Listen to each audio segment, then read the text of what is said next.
BBOR, Black Box Online Radio. Now coming to you from Boston, Massachusetts.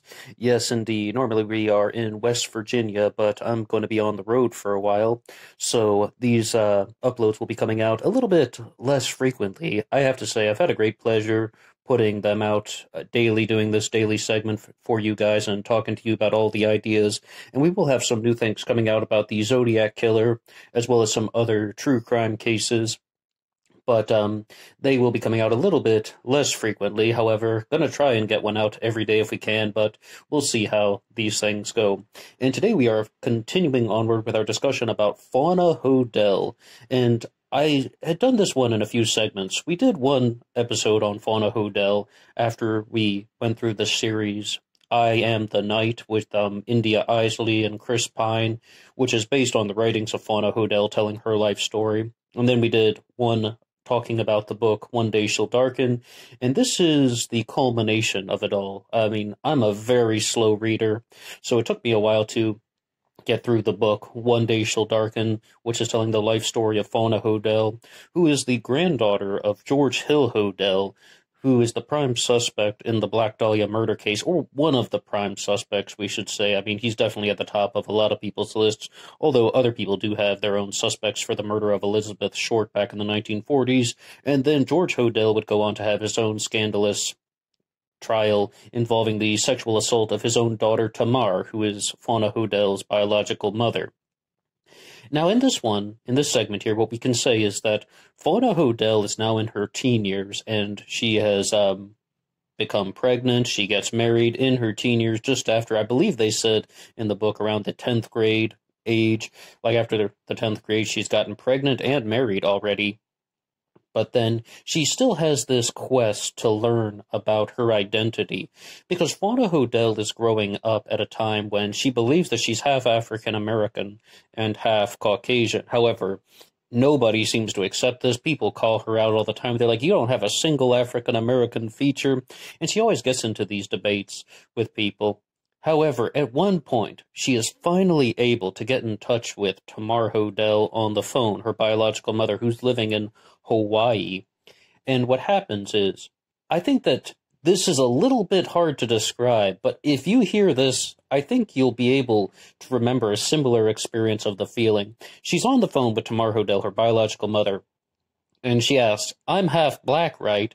And Tamar Hodel openly tells her, "No, you're not." And what Fauna just said was that she can feel her body getting both hot and cold at the same time, and her fingertips were turning white. And I think that that's a little bit hard to describe, but I'm sure we've all had those types of experiences where there's just this long-held belief that you've had, or in the case of Fauna Hodel, something that she has defended over and over again, because she would carry her birth certificate around and show people, yes, indeed, I'm half black. You know, this is something that about her identity that she has always stood up for and always tried to prove to people. And Tamar Hodel just tells her very clearly that she made up that story because she believed that African Americans were better at standing up for their values, and I don't accept that in any stretch of the imagination. I think she was just trying to put distance in between her daughter, Fauna Hodel, and her grandfather, George Hill Hodel, although they were never allowed to change Fauna's name because it might affect inheritance. So she went by Patricia when she was being raised by the African-American family, but always she knew that she was Fauna Hodel. And there is something to say about that, because when Fauna Hodel is growing up with her adoptive mother, Jimmy Lee Greenwade, I mean, on this channel, sometimes we speculate about psychology and about diagnostics, but I never want to completely say that I can diagnose a person, because I'm not a psychologist, so we're not going to do that in this one. All I can say about Jimmy Lee Greenwade is that she is somebody who really only seemed to show awareness for her own well-being. And in this part of the book, we got to a section where Jimmy Lee Greenwade passed away.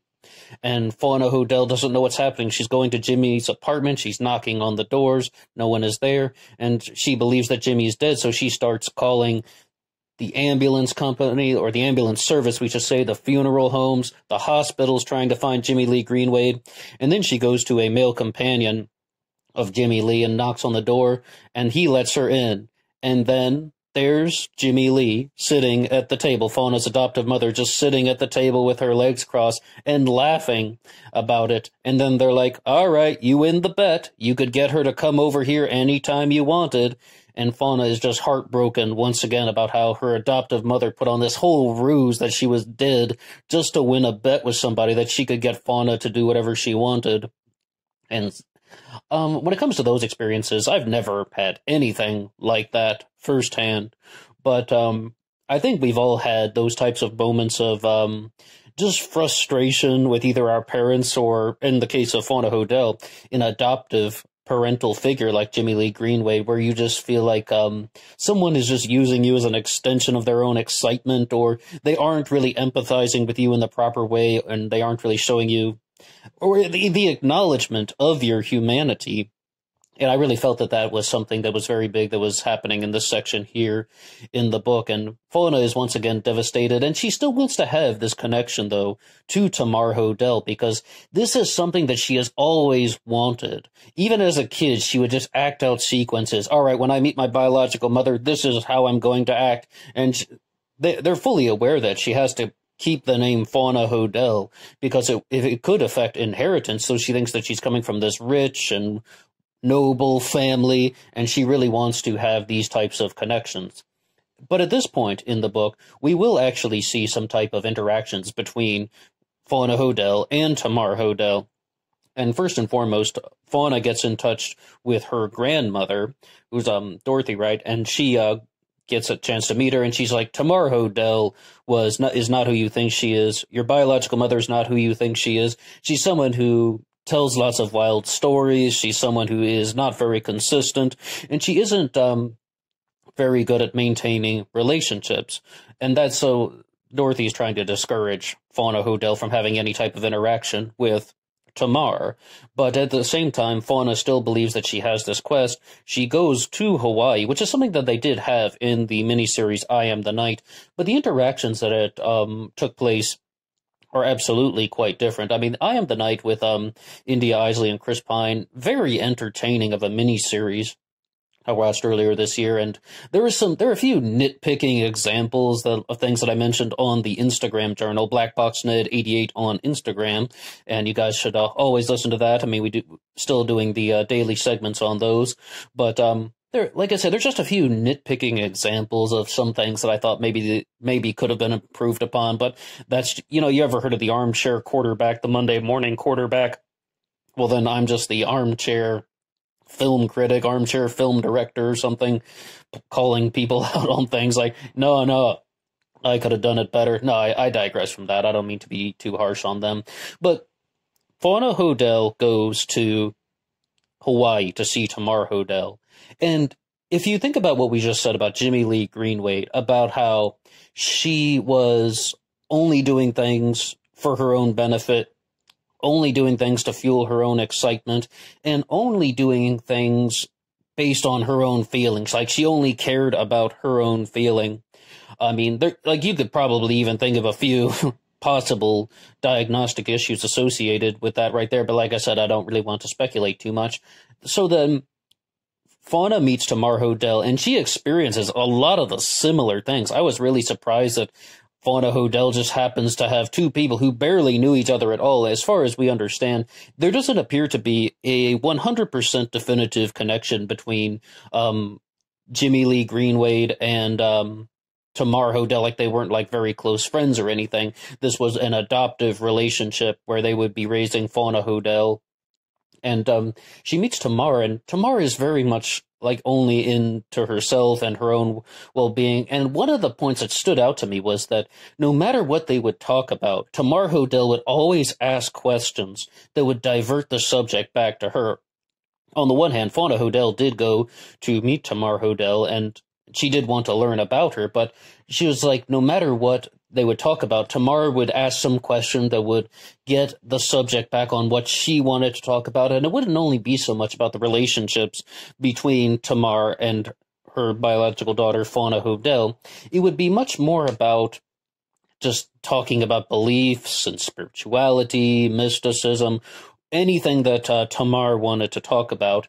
I mean, there's an entire story in Tamar Hodel going to Hawaii in herself. I mean, it's if what they say in the book is true, then she just picked up a backpack and moved to Hawaii with $140, started meeting people, and then decided to stay out there.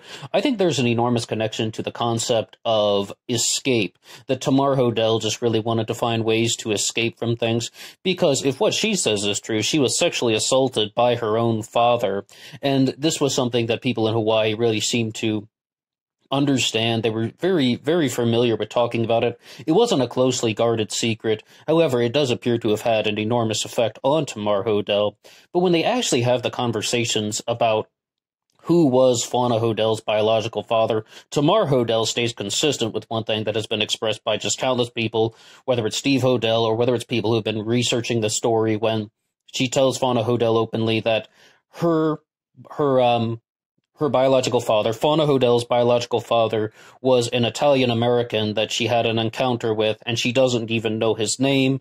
And Steve Hodel openly said that Tamar told him that she was raped by this Italian-American, and that was in the early 1950s, perhaps as late as 1951 when that encounter took place. And of course, as we said, the sexual assault trial of George Hodel was in 1949, so he was not the biological father, but that is something that has been talked about a lot on the internet, that George Hill Hodel was Fauna Hodel's biological father, and he had this incestuous relationship with Tamar Hodel. It appears that, I mean, I don't want to say anything other than I believe Tamar Hodel when she says that there was an incestuous relationship that took place, and it seems like all of these things led to Tamar Hodel living a very rough and fractured life, and that she was dealing with a lot of emotional trauma from these events that she experienced, and she resulted in escape, and she gave Fauna Hodel up for adoption because she was not able to care for her as a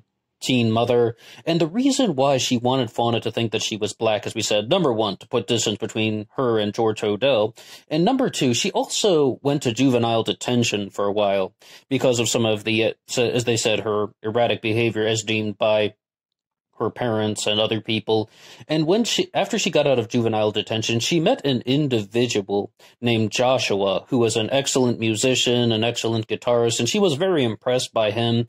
And she also began to see other people who were not exactly in the civil rights area. This is about 10 years prior, but the civil rights movement is starting, and people are thinking about lots of these things. And she really did admire the passion of African Americans, and she did have reasons for thinking that. I mean, she didn't have to tell Fauna Hodel that she was half black. I mean, there could be a little bit more truth into some of these reasons about how she thought that African Americans were very passionate and they cared about certain belief systems. And I mean, she's witnessing the forerunners of the civil rights era. And I kept thinking about Martin Luther King, but he would, of course, come years later on. Or that we would say the things that Martin Luther King is most famous for come years later on, but they were describing very similar events in the book One Day Shall Darken. Now, Fauna Hodel is somebody who was really divided between multiple worlds. And, I mean, just the experiences that she had with Tamar Hodel versus what she was experiencing with Jimmy Lee Greenwade, as well as being a mother herself at this point, were just so... They're very different, but they're also very similar at the same time. It's like the blending of different shades or just different layers and levels, nuance, because I think that Jimmy Lee Greenwade was a very selfish mother who just did lots of things that were not really taking Fauna's well-being into account. But by the time she meets Tamar Hodel, she really learns that that's not an antidote to everything. And something like that was heavily captured in the film series I Am the Night, that just meeting Tamar Hodel was not the antidote. And yes, she got to learn these things. Yes, she got answers to a lot of questions. However, it just didn't provide all of the emotional well-being and support that Fauna Hodel was actually looking for. But in the book, One Day Shall Darken, I mean, when we talk about movies, I'm saying I never like to give away any spoilers, but because this is more of a non-fiction book, I think that it's somewhat appropriate. You have Jimmy Lee Greenwade falling into ill health in the 1970s, and now we're into the year of around 1976, and Jimmy Lee Greenwade has taken ill, and Fauna Hodel goes to see her in the hospital, and she's about to pass away. And the thing that she really wants to think about is Jimmy Lee Greenwade was the truest mother that she ever had. And they have a lot of things like this in I Am the Night as well, where she's just recognizing that although it was imperfect, and although there were lots of problems that she had with Jimmy Lee Greenwade, and as we said, she's heartbroken at this stunt about how Jimmy Lee is pretending to be dead just to win a bet with somebody, but she also recognizes that she's the truest mother figure in her life, and then she just always says that she'll never stop loving Jimmy Lee, and that she also wants to tell Jimmy Lee's story. Because I remember this from the interviews that Fauna Hodel's children would have done, or that they did do.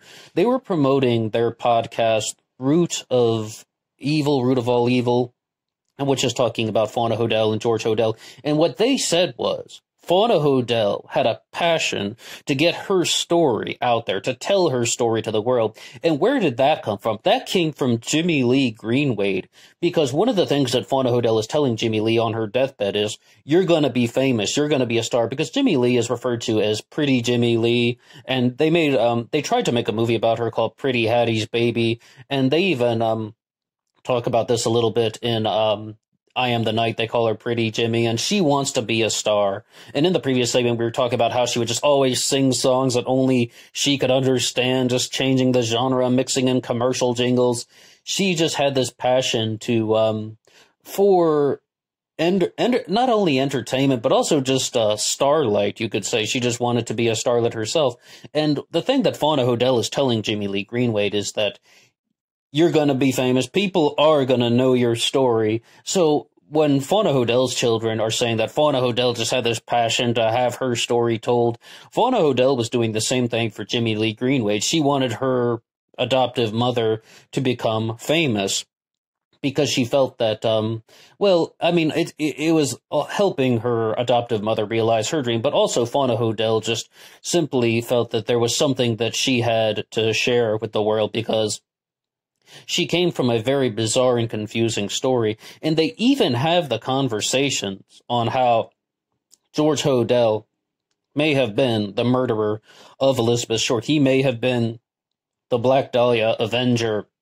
And if you ever get a chance to hear Steve Hodel's presentations on this, he has a lot of things to say about this.